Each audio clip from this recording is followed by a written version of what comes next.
During college, I went back. I had to retreat back to my friends. I didn't really understand what I was feeling because there was Mhm. very complicated Yeah. relationship we had. And of course, at 22 years old, that's when I learned that he made my mom basically get an abortion, that made it even more confusing. So I'm like, what am I feeling right now? I'd be angry a lot. I'd cry a lot. I remember being at the bus stop Mm. and crying and, yeah, I was, for me, I was kind of lost for a while. And I know I'm young. I Yeah. was out, 20, yeah, 22, 23, 24, Yeah. going through college, not knowing what to do with my life and just, yeah. You have to. I think from what I'm getting is you can't be too hard on yourself, Josh. You know, No. you have to give yourself grace. I mean, for a child to experience everything you've experienced, that's extremely traumatic, you know. And I'm not saying staying in that victimized mentality Of course. or mode, Absolutely. but transmuting those incidents into like what you're doing now. Mhm. Your mom, I know that she's very proud of you and Yeah. she loves you. And I mean, everything that she's done for you, you know, Mhm. And it's it's just, yeah. And she was going through her little arc too, yeah, because after he passed, I know she felt guilt. I know she felt it. Um, I will not say her business on here. I will just say she struggled and I struggled in my own ways. yeah, Um, I will not, yeah, I love my mother too much. I'm not going to bash on her. Like I've bashed my father. Sorry, Dad. He's probably joking right now. He's probably like, yeah, I deserve that one. While he drinks a beer, up in heaven. But wherever he's at. But with my mother, no, I'm not going to bash her for her mistakes right now. Then if people are like, but you have to, that's not fair. It's like, well, it's fair to me, you know. Um, she handled it in her own way. yeah, And she had her own traumas. Like there was a lot that my mom never told me. yeah, And I'm glad she never told me. It's her business. yeah, It's her business, her life. And as I grew up, she kind of showed me that tough girl that she mhm, was whenever mhm, she was younger. She was a great mother. Um, but I saw how tough she could be. And between the years of 2015 to 2018, she met my stepdad. Again, I won't mention names, but like she met my stepdad, who is I literally was her soulmate. I can't yeah, say that. I can't confirm that. I did see it. Um, and it was great to see. It's great to see that she was with a man that actually cared about her and treated her right and was mhm, firm with her. Yelled at her in ways like, like what are you doing? Stop it. I'm not him. That sort of thing, like confirming, like I love you. I'm not going to do this to you. Great mm, man, very great man, declarated soldier, everything. wow, I won't say his business. He likes it private, but yep. Salute. But um, I'm gonna fast forward because I know we've been talking a long time, but we have. But I found voice acting in 2018. I talked about that the last podcast. Yeah, that's what I do. I'm a voice actor. Really blessed to do that with my friend. He got me into it. I got into voice acting to help out a friend. It led into something, a career, mhm, I guess, that I'm trying to build up. And yeah, and we're here. But during that time, my mom was going through, difficulties and, the health stuff just started mhm, to come back up. And, you know, just things, choices, old actions. mhm, Um, we're all human. yeah, I've gone through a lot of stuff in voice acting and it doesn't compare. It's not important. to what this last part of my story is. Kind of my stuff in voice acting to make it more dramatic, more, no.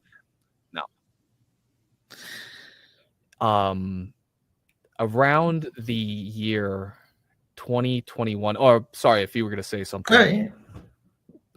you can't be that, that solid snake figure that you imagine yourself in high school, or like whatever, to do to protect your mom in some way. Like, you can't. This is the real world, and you're an adult now, and my stepdad did as much as he could. He was her caretaker. I do not take that credit. I did what my mom told me to do, and I hung out with my friends. I basically kept everything normal. I did not make it dramatic. I got upset a few times, of course, but I wasn't up there all the time, where they were at to go visit and everything. Right. I visited when I could, but like, my mom wanted me to have my own life. Yeah. My mom wanted me to grow. My mom wanted me to learn. Yes. And I did that, and I am doing that right now. Had open heart surgery. Jeez. I was there for that. Mother and son relationship, and it's like the first woman that you love basically dying right in front of you, and you can't do anything about it. And you think, I'm hurting. My stepdad is dying right now. And this year was the worst. And she was so positive throughout the whole thing. Her resilience was incredible. And that's basically from my stepdad. She became a very tough woman. A very tough woman. More tougher than when I was with my dad. And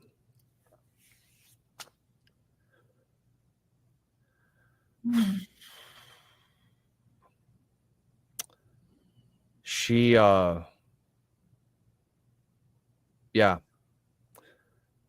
I thought I had more time with her.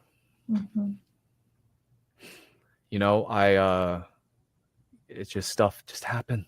It just happens. And it just started hitting her, just everything. It's hard for me to explain. And, she would I'd call her, she would be uplifting. She would be, chatting like, I can hang out on the phone a little bit. I'm positive, and while this was going on, she had gangrene on her fingers. Oh, jeez. It's just like slowly seeing someone you care about getting chopped down. And I'm like, again, why? Why is this happening? Jeez. And yeah. I could talk about all the visits that we made. I know that my friend and I, who helped me out, the one friend who helped me out the most back in high school, a few weeks ago, or a month ago, back in September, we went and basically said our goodbyes.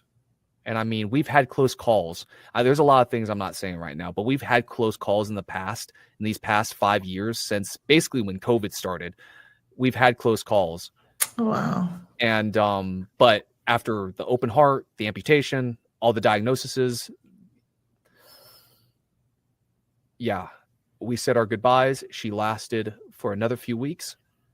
And just 2 weeks ago, that's when basically this whole story I've been saying, in my opinion, this chapter in my life ended.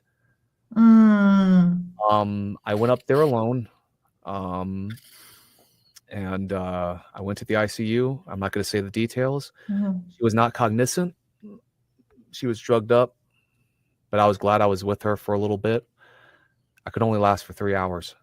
I was like, my mom is in this state, this dream state, basically, from all the drugs. She probably doesn't even know I'm here. And yeah. I saw my stepdad. I went to go see him and our other friend who's been a caretaker for her. And you got to know, like, there is history going through my head right now. High school, Oh, when I was wow. younger at 4 years old, what her and I have been through together when she quit her job and I was basically the only person with her. And now my stepdad was that person.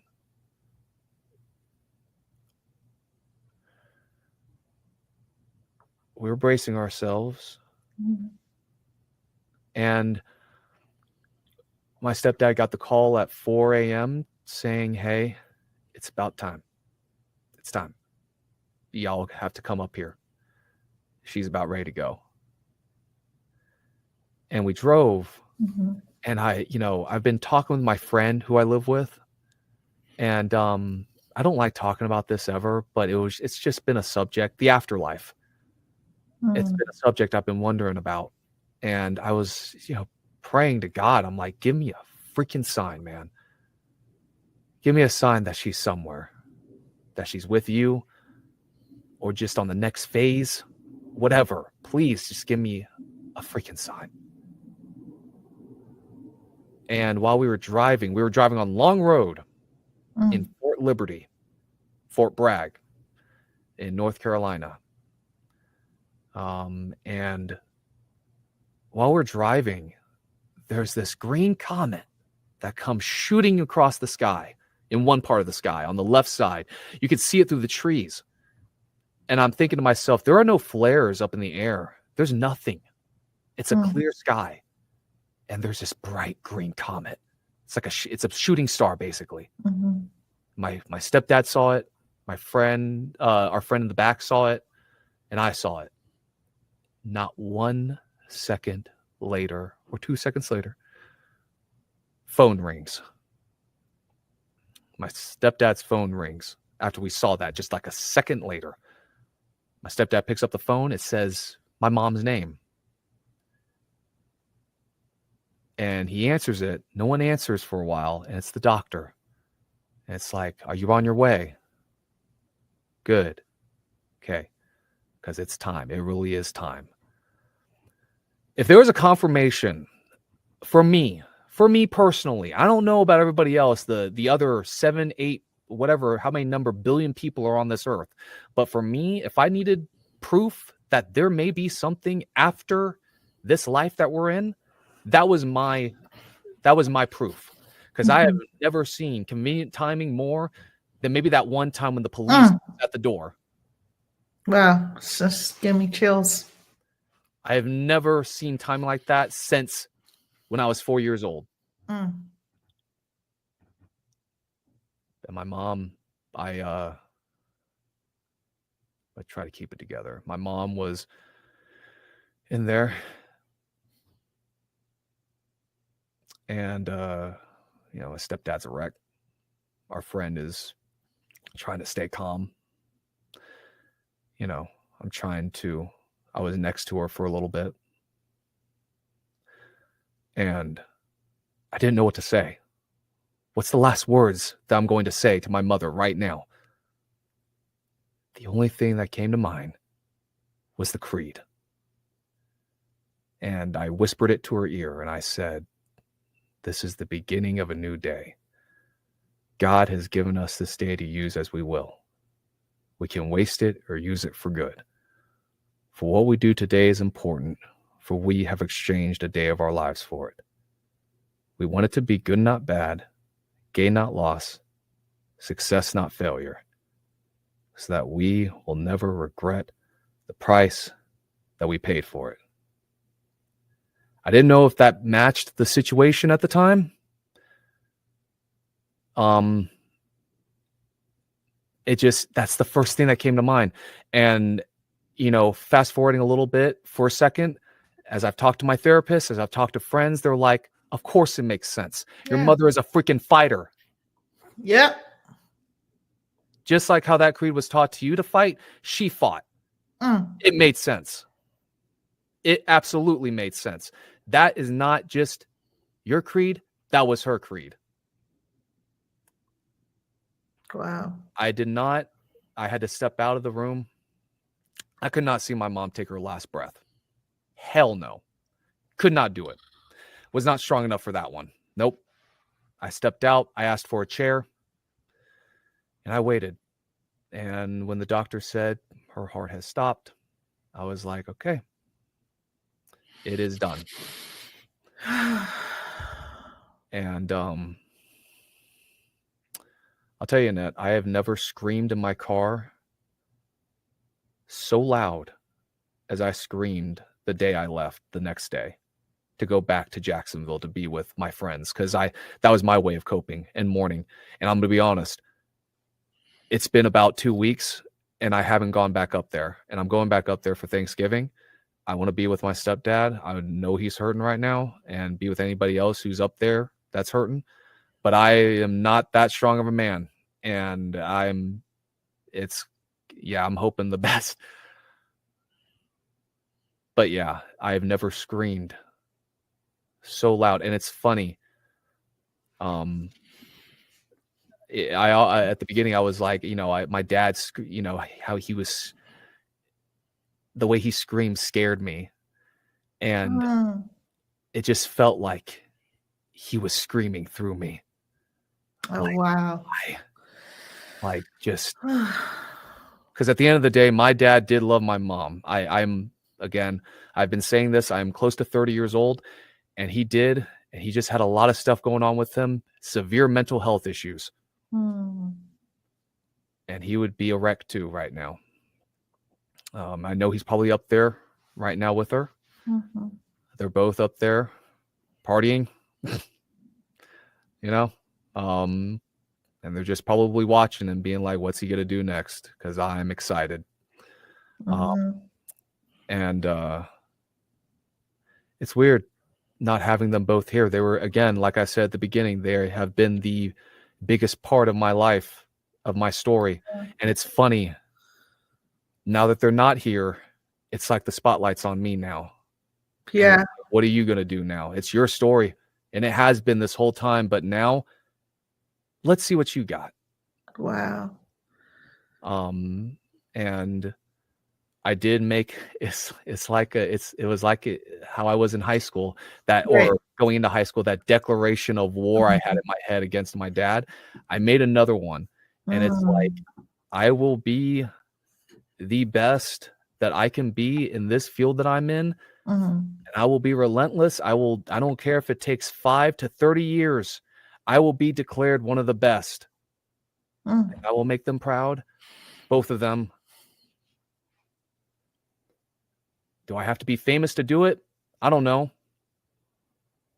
I don't see myself as a famous dude.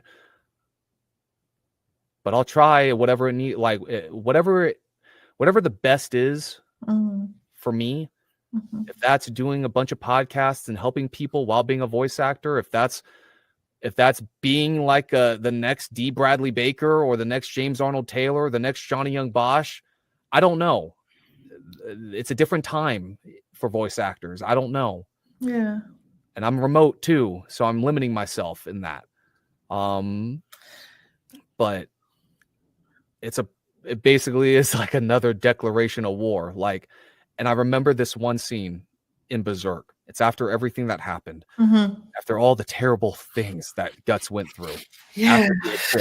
After the eclipse. Crazy. After what he saw, what happened to Casca, what happened with Griffith, what happened to all of his teammates, basically on the Band of the Hawk. Right. He is with Skull Knight now in a field, getting attacked by ghouls. And he has this broken sword in his hand. No left hand anymore. Right. And he has no right eye or whatever it is. And I can't remember the lines, but it's like, it's a war. It always has been and always will be, or something like that. Like, this is just another war. And it's like, this is his declaration of war against these demons, against the God hand, basically. Right. Life in general, against the currents of fate that's against him. Yeah. And that's what I kind of felt. And I think that's, I feel like that's a lot that can relate to a lot of people. Oh, yeah. Like a lot of people's, they have their own ways of declaring war, declaring, like, I will be this and I will not be beaten by this. And I feel for me, that's basically what I've done. And I'm hurting right now. I've been handling it as best as I can. Been going to, I've had to spend a lot of money on a suit and everything. Just to, we had a memorial dinner a few nights ago for my mom. My close friends and I. And we're gonna have with my another group of close friends I have, we're gonna have another dinner. But yeah, it's a little details, but it's been hard, but you still got to keep going. The story doesn't end. You let it end when you want it to, and no one likes a quitter, as my stepdad always said to my mom. I will end with this. I will end with this on a very hopeful note. On the week before the trip before that, her passing, I was starting to get doubts. I was starting to get doubts on my past actions, or what my friends did. We all did for her. As terrible as that sounds, it's just the mind playing tricks, because you're seeing her basically on her deathbed. You're like, it's been 10 years. But why? Why is this happening? Like, was that all worth it? Like, that pain, all the just all the just the disappointments, the back and forths, torn ACLs, the everything. Like, was it worth it? And I remember looking up. I was with my mom. My friend was there. My family's friend was there with us, and my stepdad was by her side. I was holding her hand. I look up, and she was awake, and she was smiling, and they were just looking at each other, my stepdad and her. And I looked at that, and I was like, that's the reason right there. That's the reason. It's all about love. Yeah. It's like everything that you wanted to work for, fought for, whatever the heck. As dramatic as you wanted to make it sound, like, what was it all for? It's all for love, man. Because my mom never had that back then, really. And my stepdad that was his one and only, basically. I mean, he's had partners before, but he said, like, yeah, this one, it was good to see that. Yeah. Because, yeah. And I'm glad, even though she's gone, I believe deep down in my heart that I will see her again. I just need to make some good stories before I go see her, before it's my time, when I'm an old man. Yeah. And again, I'm really glad that I saw that. Yeah. So, what I got out of it is, in the end, it's all about love. And the irony, let me add this, is that Endino 360 on my motto is showing love full circle. I did not know that, actually. I'm being very serious right now. I did not know that. That's very telling. Yes, and she was, from my understanding, at a place in her life where filled with love, filled with joy. And she was just relieved, that she was able to feel that love and see her son flourish and be with the love of her life. Like overwhelming with joy and love and it's like seeing Wakanda. It's like that last scene, like before Killmonger died, and he's like, it's beautiful. Even the villain of that movie, he's like, this is beautiful. And that's literally it. Life ain't that complex. That's what it was, what you just said. And it's sad, but I know she's in a better place. I know she's watching, so I got to make it interesting. She doesn't want her son to be a quitter and to make things dull. The story's just beginning. Yeah. I'll be cut you on Josh, but on our last episode, uh, when you were talking about her, just to give you some confirmation, and that sounds kind of spooky, but my light, Mhm. right? No. My light is shining on my face because we all have like this ring light or whatever light. No. It was flickering, and I just saw something. I just saw like a bright light that just flashed. Not trying to get spooky or anything, but Oh, that's good. That's a good sign. That's a good sign. I'm guessing that does not happen around you a lot. mm-mm. Mm, yeah. It's So yeah. So she's watching. She's having fun wherever she's at. While right, I'm dying trying to pay rent.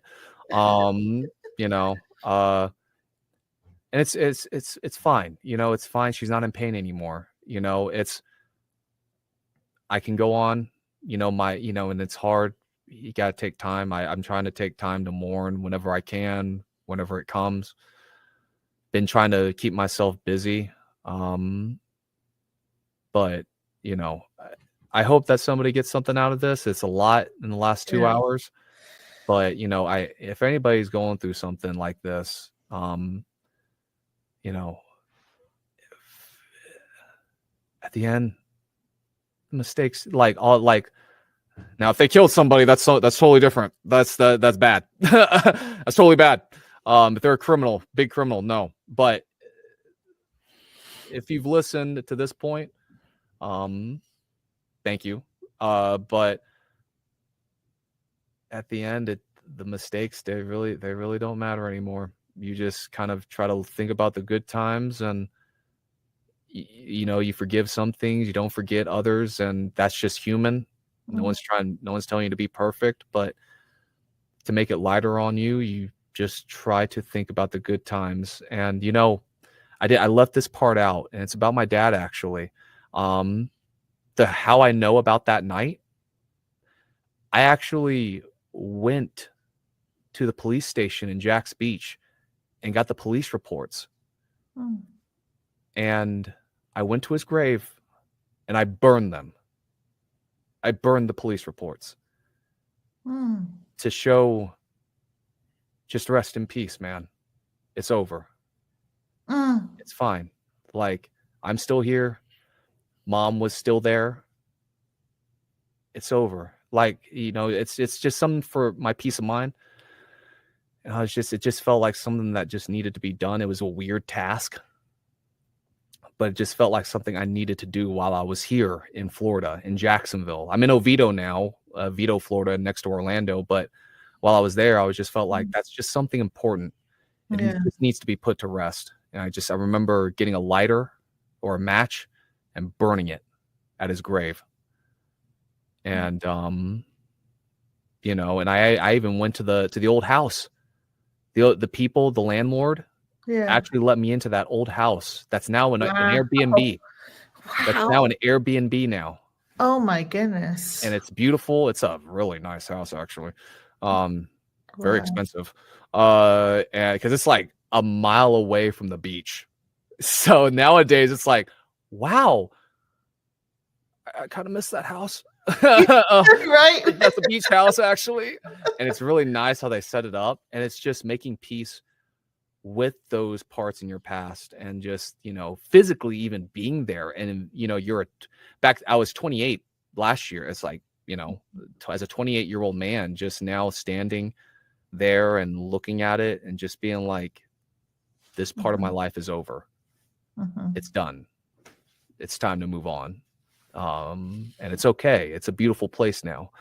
It's people come here often now to stay and to enjoy themselves. And they don't need to know the horrors that happen in that Right. house. So it's, you just think about the good times, and there will be times where you mourn, you grieve, if you need to, whatever situation it is. You do your best, and you try to make them proud.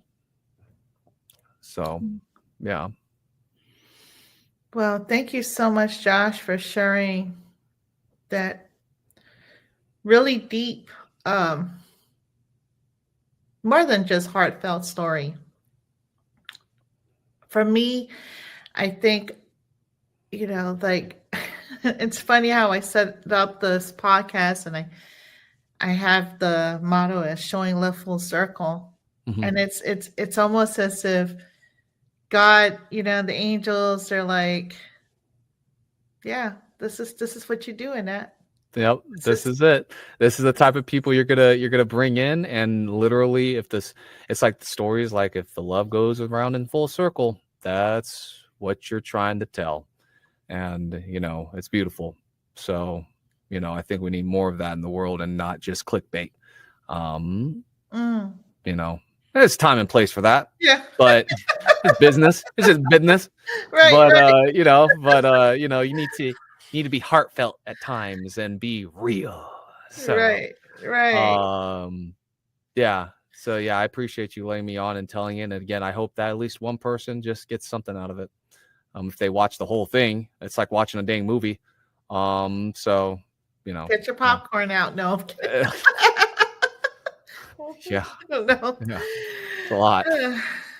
But Yeah. is there anything you want to tell the audience? Not just man, there's a lot I can say. Live out your creed, whatever that is. Love the people around you. Be smart. Make good choices. Be very wise of who you hang out with. Mm. Who you hang out with determines your path at times. You need to be very cognizant of that. Don't be afraid to take risks. Don't be afraid to take the path that's being set out to you. And first of all, it needs to be positive. Of course, that's the number one rule.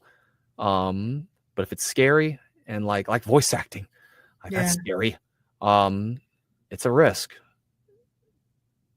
But is it one worth taking? You have to make that decision on your own. And if it is worth going for, and if you have the means to, even if you don't have the means, but you can go slower, do it. Do it for the people around you. Do it for, but at the number one thing, do it for yourself. Mm-hmm. And treat your kids right. Yeah. Treat your kids right. Definitely. They're very impressionable. I personally got lucky because I surrounded myself with very intelligent people, very level-headed people, very godly people, real people, heartfelt people that love to talk and, aren't afraid to tell what they like. And I think what you said, Annette, give yourself more grace. I've made a lot of mistakes too. And, you have to forgive yourself and take ownership too. You got to take ownership because you can't keep blaming others. It doesn't do you any good. Exactly. At the end of the day, whether it's your fault or not, you have to take some ownership and improve on your own end. So, but that's pretty much everything. I can keep going, but yeah. Well, thank you so much, Josh. It's been a pleasure having you. And look, this is the second and more to come, everybody. Talk about lighter stuff. Right. Geek stuff with right. Chad. Exactly. We got to get Chad in here. It's getting too deep in here. I know. Jeez. But make sure that you follow Josh Portillo. I'm going to have everything on the commentary section. Be sure to subscribe, like, and comment to view all the episodes on Internet 360. We're on YouTube, Apple Podcasts, Spotify, Instagram, Facebook, Twitter, and TikTok. And let's please continue to support the Unity for Social Justice. Let's free Monster Yo and all our brothers and sisters that need our support. This has been a broadcast of Showing Love Full Circle between NNO 360 and Mr. Josh Portillo. Salute.